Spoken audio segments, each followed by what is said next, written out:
Hi one and all. ఇంతకుముందు దేవుడి పూజ కోసమని పువ్వులు దొరకకపోతే అక్షింతలు వేసుకొని దండం పెట్టుకునే వాళ్ళం. ఏదైనా పండగలు అలాంటి టైంలో వస్తే మాత్రం బయటికి వెళ్ళి పువ్వులు కొనుక్కొచ్చే వాళ్ళం.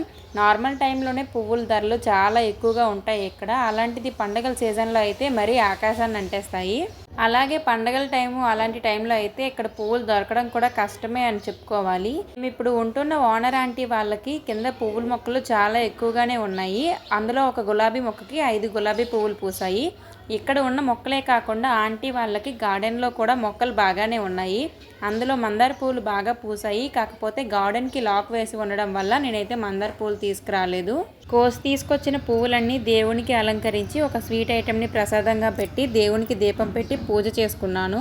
పూజ మొత్తం కంప్లీట్ అయిపోయాక నేను టిఫిన్ చేయడం అయితే స్టార్ట్ చేశాను. ఈరోజు టిఫిన్లోకి మాత్రం ఉప్మా చేశాను. ఉప్మా అనేది మా ఇంట్లో రెగ్యులర్ టిఫిన్ కాదు, అలాగని అప్పుడప్పుడు చేసింది కాదు. ఎప్పుడు నచ్చితే అప్పుడు చేసేస్తూ ఉంటాము. మీరు ఈరోజు టిఫిన్లోకి ఏం వండారో కామెంట్ చేయండి. Bye bye.